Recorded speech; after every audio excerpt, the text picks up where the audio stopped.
Après 5 ans de relation, mon fiancé m'a dit qu'il n'était pas sûr de m'épouser.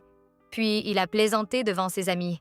« Si tu étais plus jolie, je t'épouserais. » Ce matin, sa mère m'a appelée en larmes. Dominique et moi sommes ensemble depuis un peu plus de 5 ans et fiancés depuis 8 mois. Nous nous sommes rencontrés par le biais d'amis communs lors d'une pendaison de crémaillère. 2 personnes qui se sont entendues sur une haine partagée des EPA et un amour des dessins animés des années 90.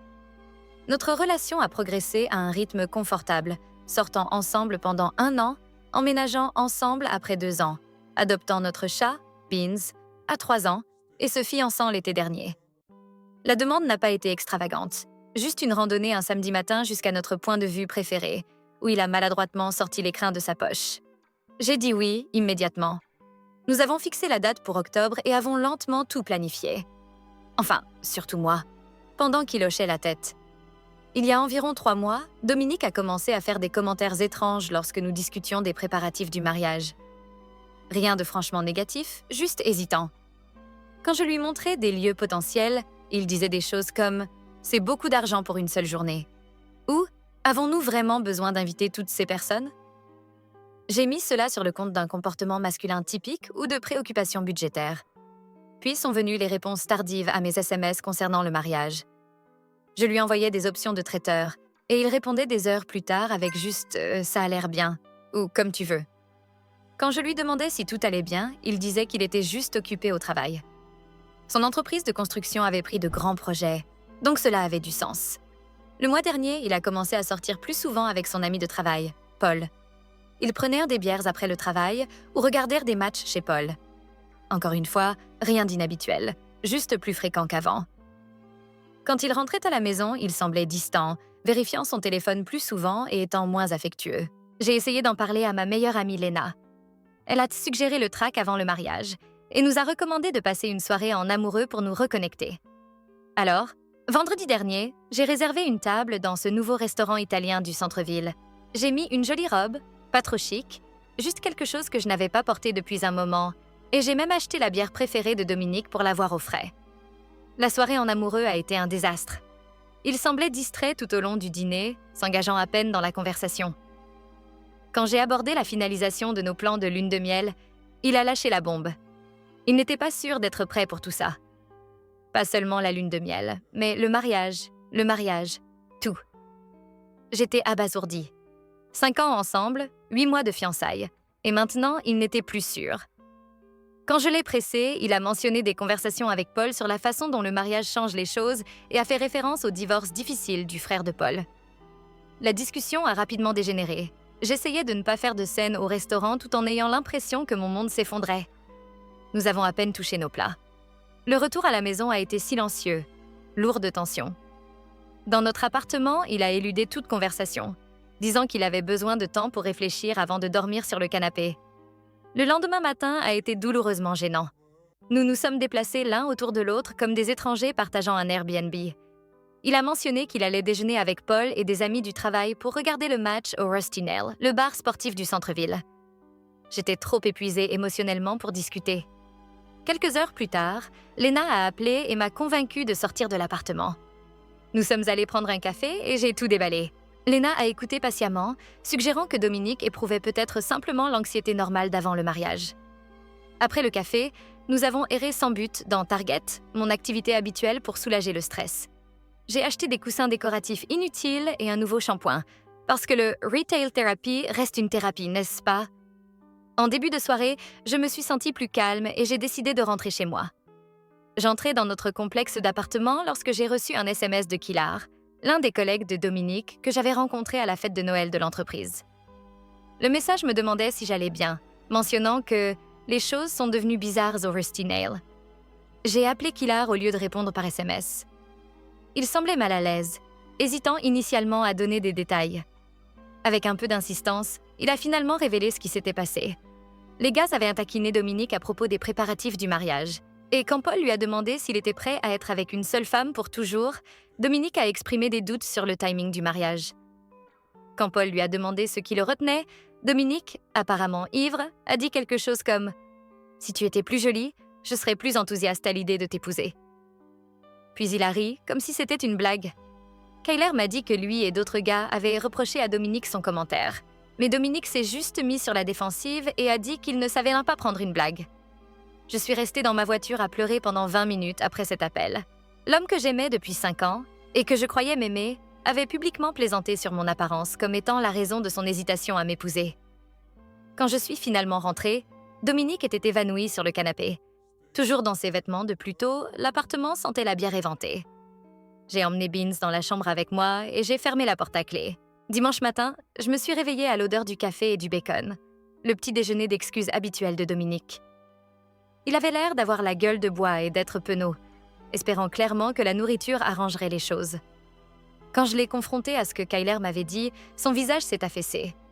Il a immédiatement essayé de minimiser, affirmant qu'il était ivre et stupide.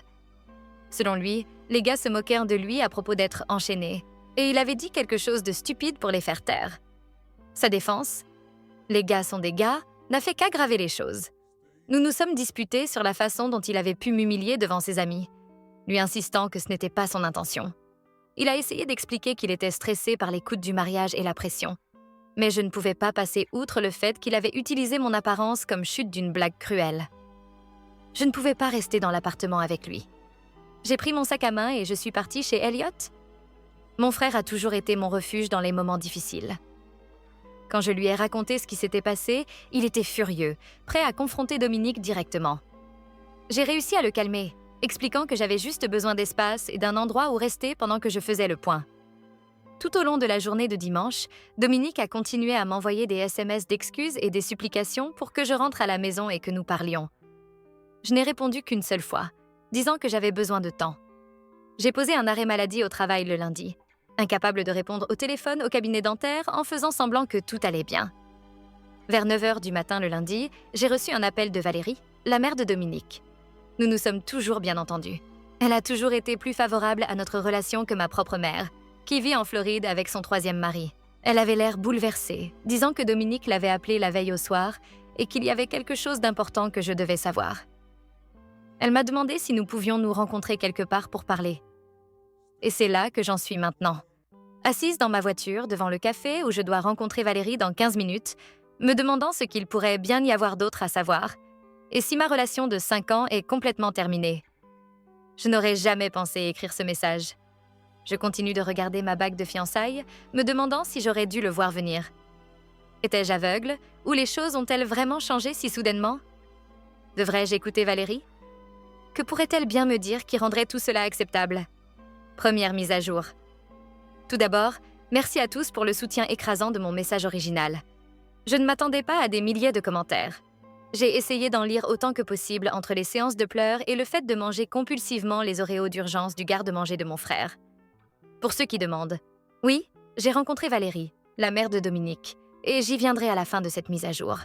Beaucoup de choses se sont passées ces 2 derniers jours et je suis encore en train de tout digérer après avoir posté lundi. J'ai de nouveau posé un arrêt maladie au travail. Mon patron a été compréhensif. Je n'ai utilisé que 2 jours de maladie l'année dernière et apparemment, j'avais l'air à l'agonie au téléphone. J'ai passé la majeure partie de la matinée dans la chambre d'amis d'Elliot, un placard de rangement de châssis, à faire défiler vos commentaires et à essayer de rassembler mes idées. Vers midi, Lena est venue pendant sa pause déjeuner avec des sandwichs de cette épicerie fine près de l'hôpital où elle travaille. Je n'avais pas beaucoup mangé depuis dimanche, alors même si je n'avais pas faim, je me suis forcée à prendre quelques bouchées. Lena m'a doucement rappelé que je ne pouvais pas éviter Dominique éternellement. Nous vivions ensemble, avions des comptes joints et devrions éventuellement parler. Elle avait raison, évidemment. Je ne pouvais pas me cacher chez mon frère indéfiniment, d'autant plus que la petite amie d'Elliot venait dîner ce soir-là. La dernière chose que je voulais était d'être une triste 3e roue à leur Taco Tuesday. Après le départ de Lena, j'ai pris une douche, emprunté un des sweats à capuche d'Elliot. Ne jugez pas, c'était réconfortant. Et suis retournée à mon appartement. Tout le long du chemin, j'ai répété ce que je voulais dire. Je n'allais pas crier, je n'allais pas pleurer. J'allais être calme et mature et obtenir des réponses. Quand je me suis garée sur notre place de parking, j'ai remarqué que le camion de Dominique était là. Il aurait dû être au travail. Mon estomac a gargouillé alors que je montais les escaliers jusqu'à notre appartement du 2e étage. J'ai déverrouillé la porte et l'ai trouvé sur le canapé, en survêtement, l'air de ne pas avoir dormi. Entouré de classeurs de planification de mariage que j'avais préparés au cours des 8 derniers mois, Beans était recroquevillé à côté de lui, le petit traître. Il a semblé surpris et soulagé de me voir. Quand je lui ai demandé pourquoi il n'était pas au travail, il a mentionné avoir pris un congé personnel. Il avait apparemment examiné tous les plans de mariage, essayant de comprendre comment il avait si mal agi. Je suis restée debout près de la porte, pas prête à m'asseoir à côté de lui, et je lui ai dit que regarder les plans de mariage n'allait pas réparer ce qu'il avait dit. Ce qui a suivi a été une longue et difficile conversation. Il s'est de nouveau excusé pour le commentaire du bar, le qualifiant d'inexcusable et affirmant qu'il n'y croyait même pas. Quand je lui ai demandé pourquoi il dirait quelque chose qu'il ne croyait pas, il a expliqué qu'il essayait d'avoir l'air cool devant ses amis, une réponse qui n'a fait que me rendre plus en colère. J'ai évoqué ses commentaires lors du dîner avant l'incident du bar, lui rappelant qu'il avait exprimé des doutes sur notre mariage même en étant sobre. Il a admis se sentir stressé par plusieurs choses, un projet de travail en retard, les histoires d'horreur de mariage constantes de Paul et l'anxiété concernant notre budget de mariage. Mais au lieu de me parler de ses préoccupations, il avait tout gardé en lui jusqu'à ce que cela explose de la pire des manières. Au fur et à mesure que notre conversation avançait, il a révélé quelque chose de nouveau, des craintes de devenir comme son père. Dominique parlait rarement de son père, qui était parti quand il avait 12 ans après avoir eu une liaison avec une collègue et déménagé en Arizona pour fonder une nouvelle famille. Bien que Dominique ait toujours insisté sur le fait que cela ne l'affectait pas beaucoup, il a maintenant avoué qu'il craignait d'avoir une prédisposition génétique à tromper ou à abandonner sa famille. J'ai souligné qu'il n'était pas son père et que la génétique ne déterminait pas les choix relationnels. Sa réponse en a été révélatrice. Il se demandait s'il pouvait vraiment promettre pour toujours, alors que pour toujours semblait si impossible d'après ce qu'il avait vu grandir. Quand je lui ai demandé s'il avait discuté de ses craintes avec quelqu'un d'autre, il a hésité avant d'admettre qu'il parlait parfois à Kyler. Apparemment, il s'était rapproché depuis que Kyler avait rejoint l'entreprise, et Kyler avait aussi traversé des problèmes relationnels. J'ai fait le lien avec la raison pour laquelle Kyler m'avait appelé à propos de l'incident du bar. Il était déjà au courant des doutes de Dominique. La conversation a pris un autre tournant difficile lorsque j'ai demandé exactement ce que Dominique ressentait. Sa réponse fut d'une honnêteté douloureuse. Effrayé, submergé et incertain quant au mariage, malgré l'amour qu'il me portait. Il a expliqué qu'il n'arrêtait pas de penser à la façon dont ses parents semblaient heureux jusqu'à ce que, soudainement, ils ne le soient plus. Et il craignait de créer la même situation avec nous. J'ai demandé pourquoi il n'avait pas partagé ses sentiments plus tôt. Il a prétendu qu'il avait peur que je pense qu'il ne m'aimait pas assez. L'ironie ne m'a pas échappé. En cachant ses peurs, il avait créé exactement la situation qu'il essayait d'éviter. Quand j'ai demandé si sa blague sur mon apparence venait d'un réel manque d'attirance, il a insisté sur le fait qu'il m'avait toujours trouvée attirante. Il a fait référence à notre première rencontre à la pendaison de crémaillère, mentionnant des détails spécifiques sur mon pull vert et ses terribles compétences au beer pong. Selon lui, le commentaire venait de l'insécurité et d'une tentative mal avisée de paraître en contrôle devant ses amis plutôt que d'apparaître piégé. Alors que nous continuions à parler, j'ai posé une question cruciale. Ses doutes concernaient-ils le mariage en général ou le fait de m'épouser spécifiquement? Son hésitation avant de répondre m'a tout dit. Il a finalement admis que si ses peurs concernaient principalement le mariage et l'engagement, une partie de lui se demandait si nous étions faits l'un pour l'autre à long terme. Cela m'a fait plus mal que le commentaire sur l'apparence. 5 ans ensemble et il se demandait encore si nous étions faits l'un pour l'autre. Quand j'ai insisté pour des détails, il a mentionné comment nous avions tous les deux changé depuis le début de nos 20 ans. Mon besoin accru de planification par rapport à mon ancienne spontanéité, ses rêves abandonnés de créer sa propre entreprise. Bien que j'ai souligné que la croissance et le changement sont normaux dans les relations, il a remis en question si nous avions grandi ensemble ou séparément. À ce stade, je me sentais épuisée émotionnellement. Je lui ai dit que j'avais besoin de temps pour digérer tout ça, son humiliation publique, ses doutes cachés et maintenant son incertitude quant à notre compatibilité. Il nous a suppliés de travailler ensemble, proposant d'essayer une thérapie individuelle ou de couple, mais je suis restée ferme sur mon besoin d'espace. Alors que j'étais sur le point de faire plus de bagages, il a mentionné que mon téléphone avait vibré. J'ai vérifié et j'ai vu 3 appels manqués de Valérie. Avec tout ce qui se passait, j'avais complètement oublié notre rendez-vous café. Quand j'ai mentionné cela à Dominique, son expression a changé de la confusion à l'inquiétude. Il a demandé ce que sa mère voulait discuter et j'ai expliqué qu'elle avait appelé en pleurant la veille au matin, disant qu'elle devait discuter de quelque chose d'important après son appel du dimanche soir. Sa réaction était révélatrice. La couleur a fui son visage et il n'a pas voulu me regarder dans les yeux. Quand je lui ai demandé ce qu'il lui avait dit, il a vaguement mentionné leur dispute et ses doutes. Mais son évasivité m'a rendue méfiante. Quand je l'ai pressé davantage, il a dit que ce n'était pas à lui d'expliquer et a suggéré que je devrais entendre ce que c'était directement de sa mère. Je me suis éloignée pour rappeler Valérie.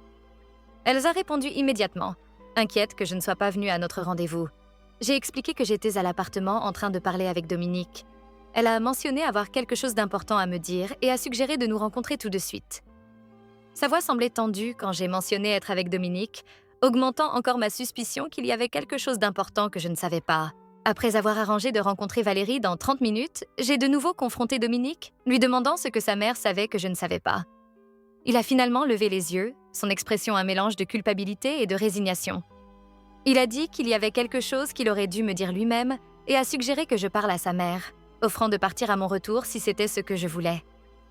J'ai rapidement fait des bagages pour une semaine, avec mes affaires de toilette et mon ordinateur portable. À la porte, Dominique m'a dit qu'il m'aimait, mais j'ai répondu que parfois l'amour ne suffit pas. En route pour rencontrer Valérie, Karina, la sœur de Dominique, a appelé. Elle était clairement inquiète, me demandant ce qui se passait entre Dominique et moi. Elle a mentionné avoir entendu parler de Paul à propos de l'incident du bar et a noté que Dominique ne répondait pas à ses SMS tandis que notre mère semblait bouleversée.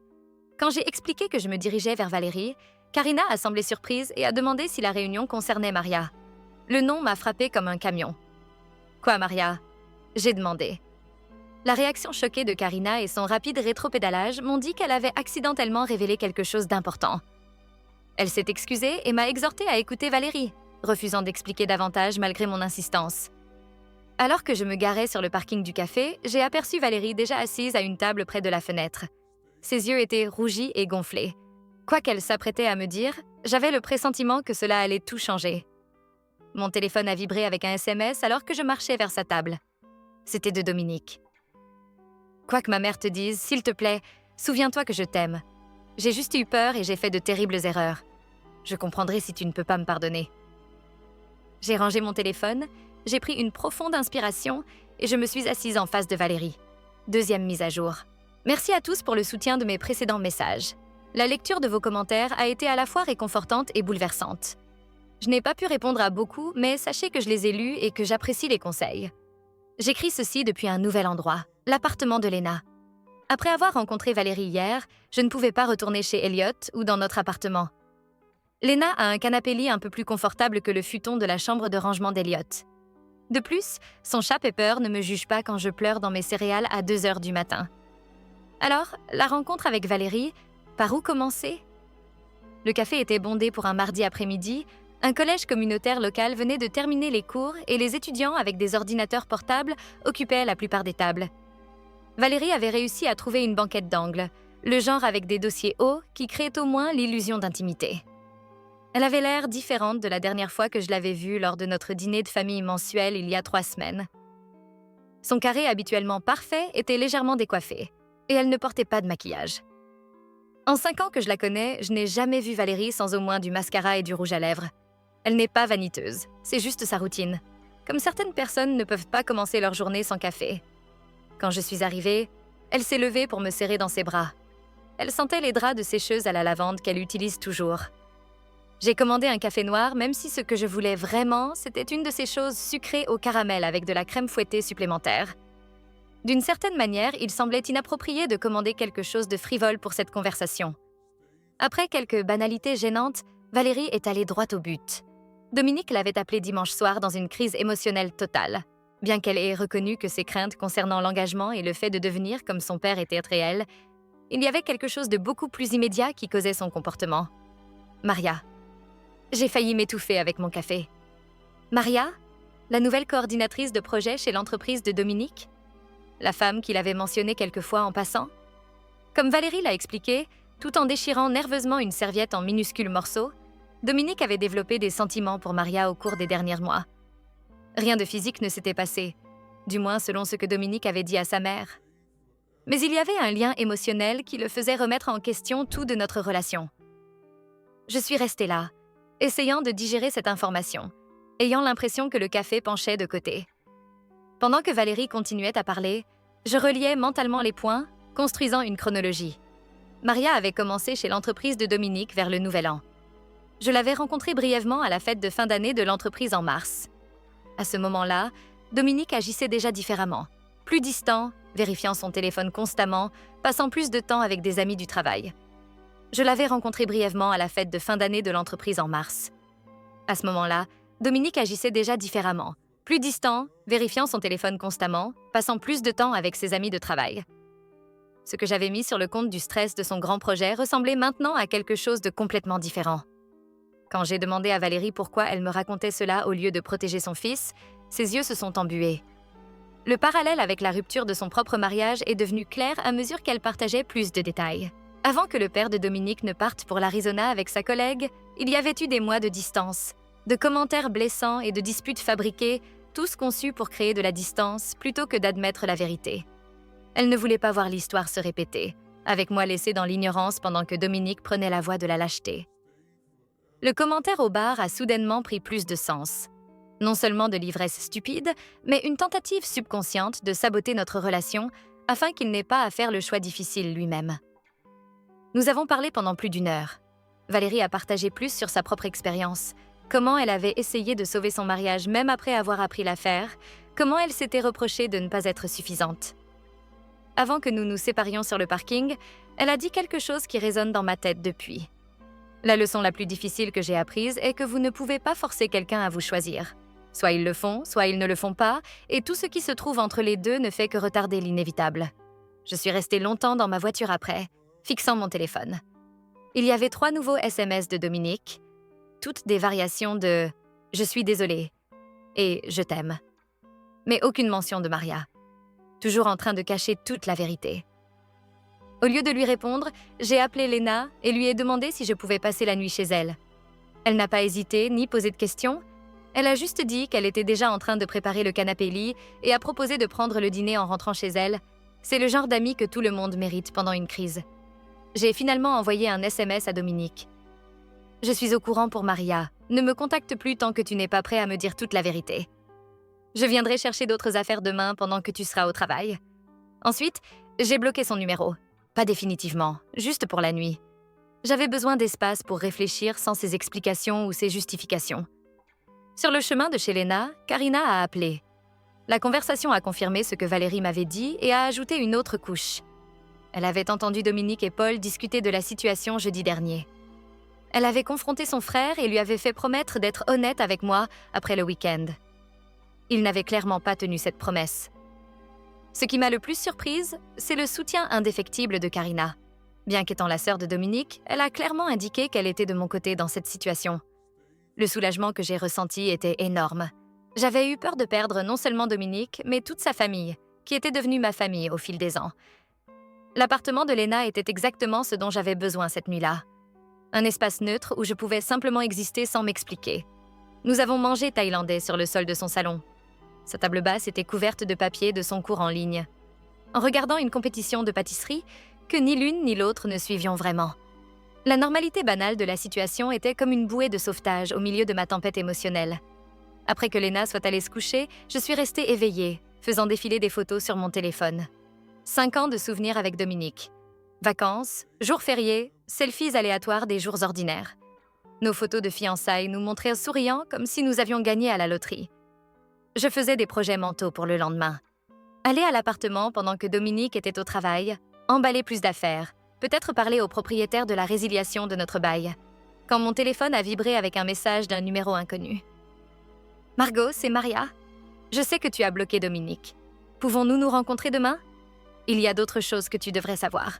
Juste nous deux. » J'ai fixé le message pendant un long moment, mon cœur battant. Quoi de plus pourrait-il y avoir? Et pourquoi cette femme voudrait-elle me le dire directement?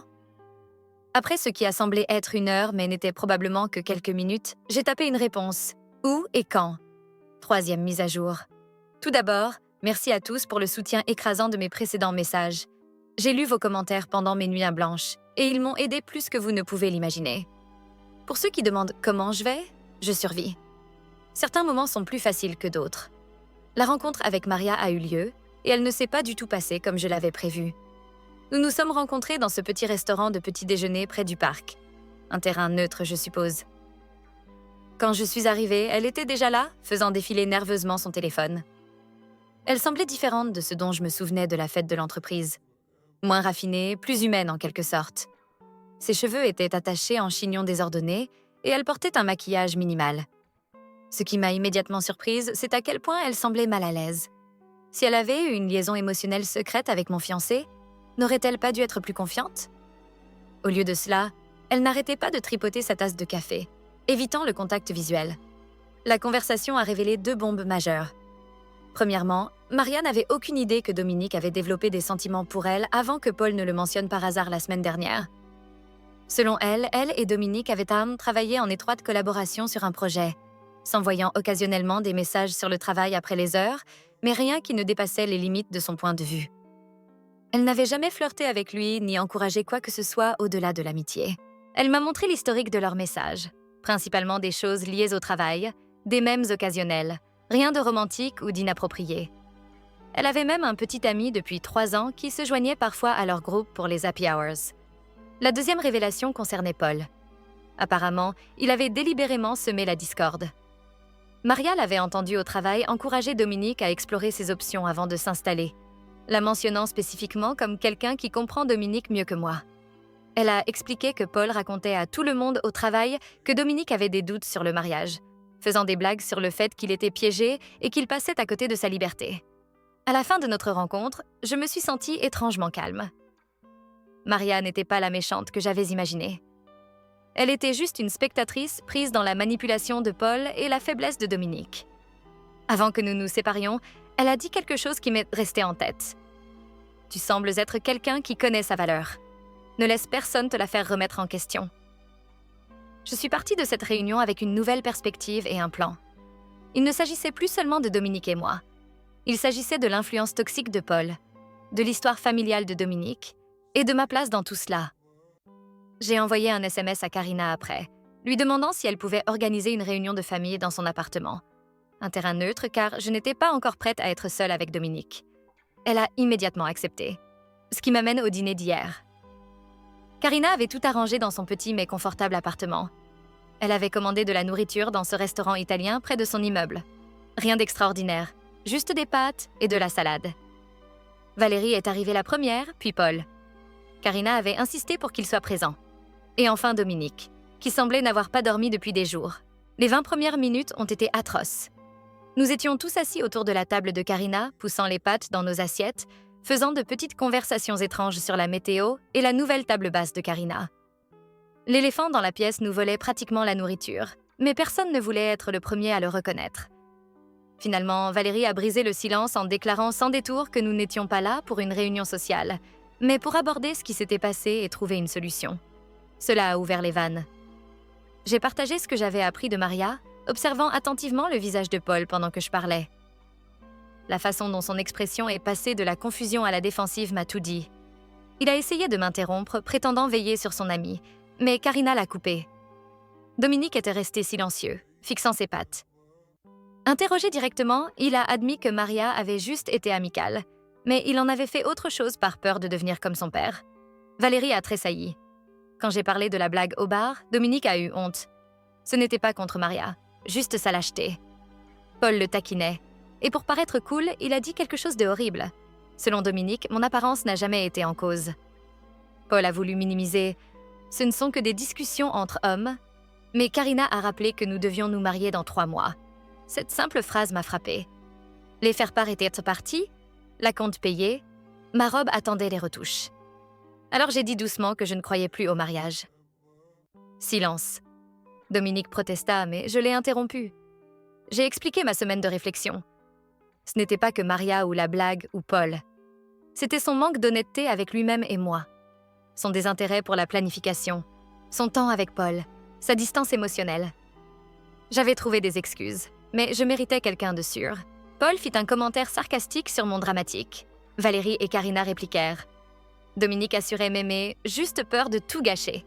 Je rappelais qu'il l'avait déjà fait.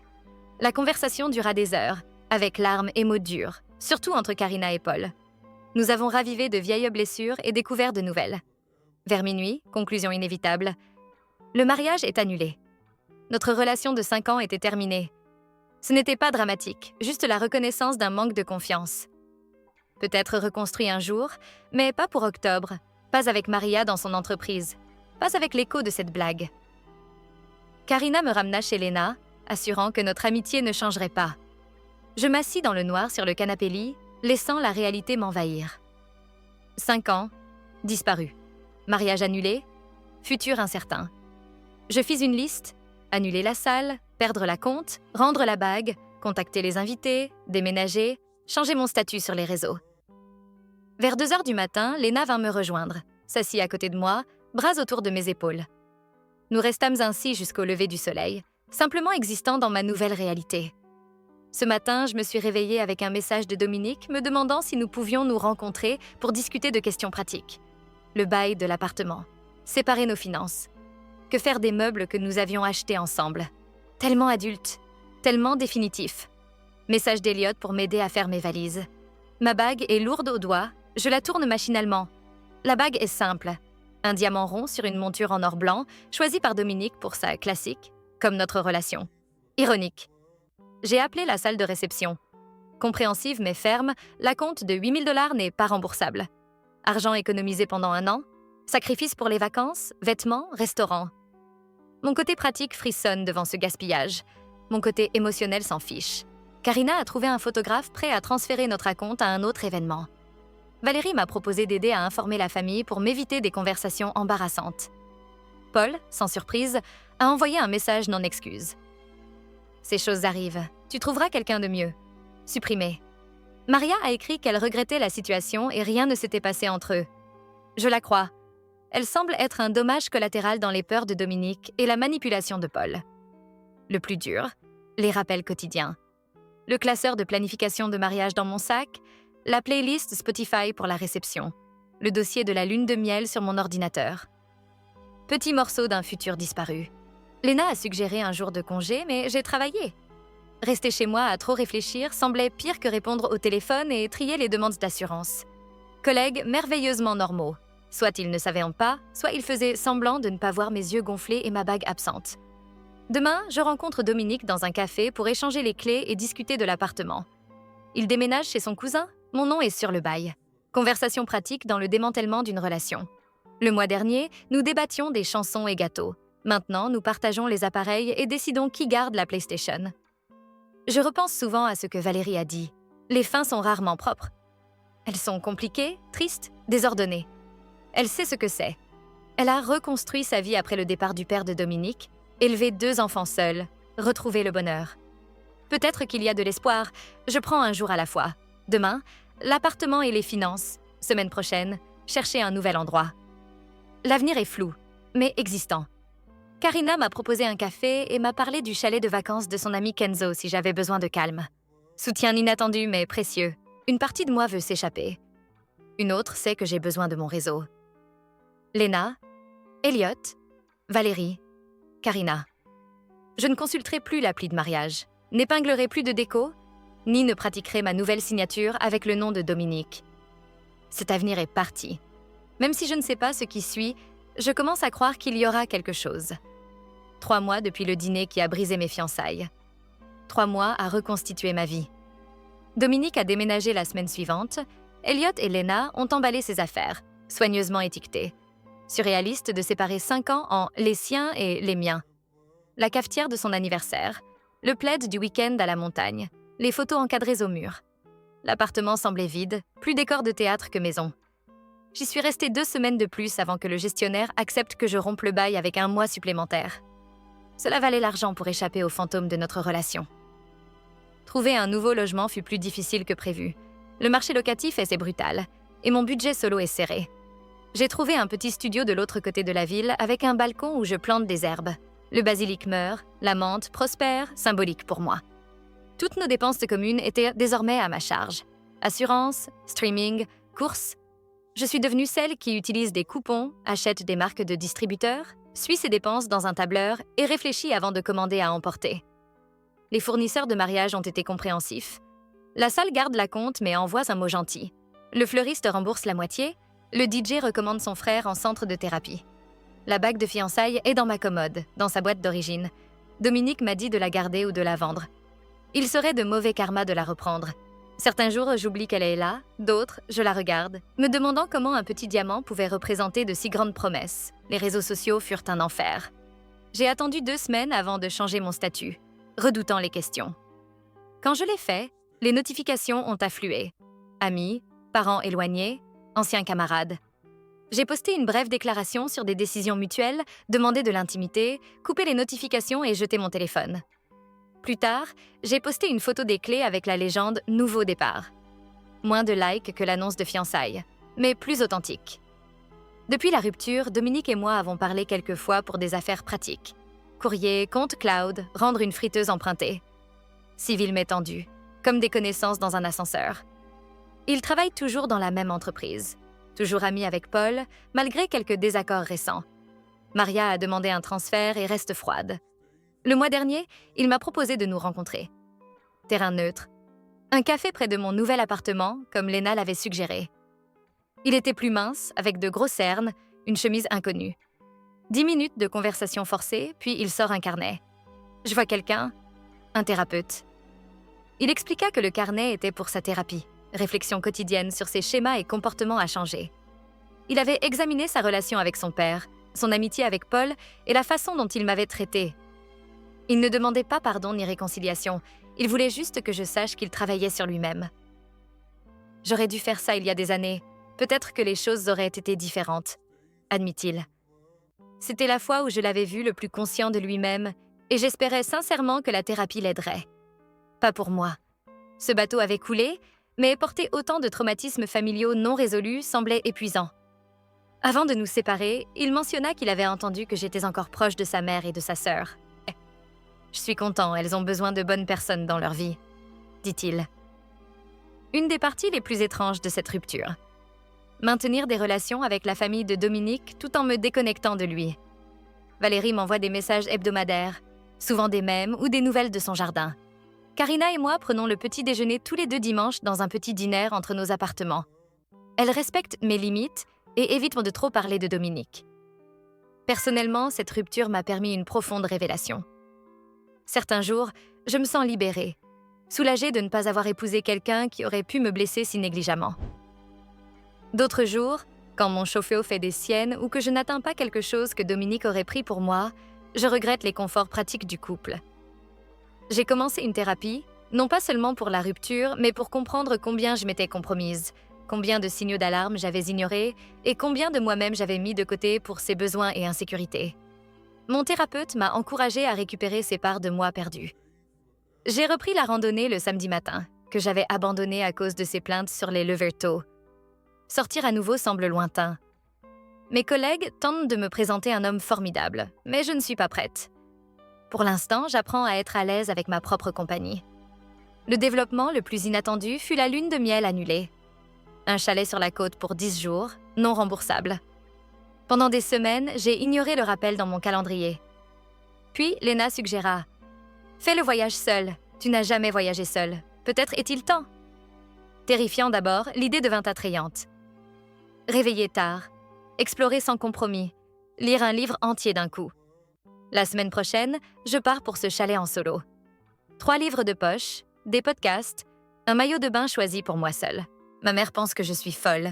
Elliot a proposé de m'accompagner partiellement. J'ai refusé. Karina suggéra une appli de rencontre, peut-être, mais probablement pas. L'autre jour, notre chanson passa dans un magasin. 3 mois plus tôt, j'aurais pleuré en cachette. Cette fois, juste une légère piqûre, comme sur une ecchymose presque guérie. Progrès, pas perfection. Je n'ai pas tout compris. Ma douche a des fluctuations de température, j'ai encore tué du basilic. Et il m'arrive d'envoyer un message drôle à Dominique avant de me rappeler que nous ne faisons plus ça.